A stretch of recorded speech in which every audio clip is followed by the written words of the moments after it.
May it please the court. Your Honor, a search for the truth is by no means unconstitutional.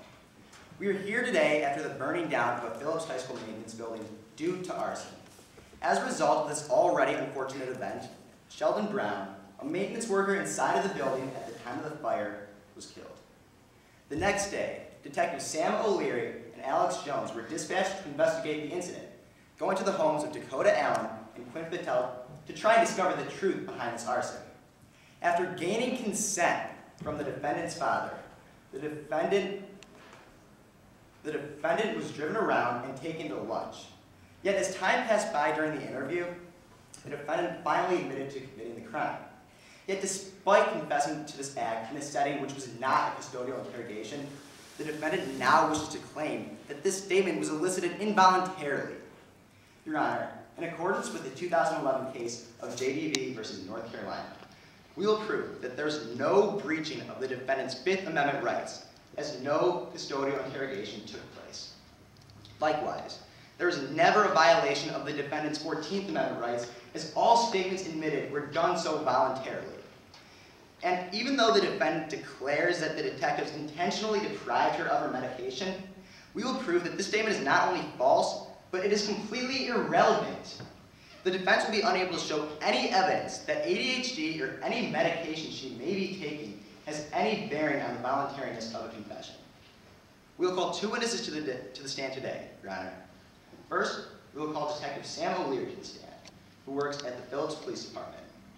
He will tell how the defendant's father consented to his daughter being interviewed and how there's no medication ever administered, let alone mentioned at any point in time. He will then walk us through the interview process that occurred, noting the informal conditions and casual atmosphere of the interview. And lastly, he'll describe the methods, sometimes stern, but never improper, in which he tried to get the defendant to share any and all pertinent information. Next, we will call Dr. Casey Heidlander to the stand, a Phillips High School counselor and psychologist. He will share his past interactions with the defendant, noting her intelligence, yet many behavioral issues experienced both in and out of the classroom. He will then share his experience with the drug Adderall, its uses and side effects, as well as ADHD, the disorder Adderall is primarily used to treat. Specifically, he will mention how the defendant would often try to avoid disciplinary action by falsely blaming her mistakes on an alleged lack of medication. And he will then declare how the defendant is not dependent upon the medication and that it has no bearing on the defendant's cognitive ability.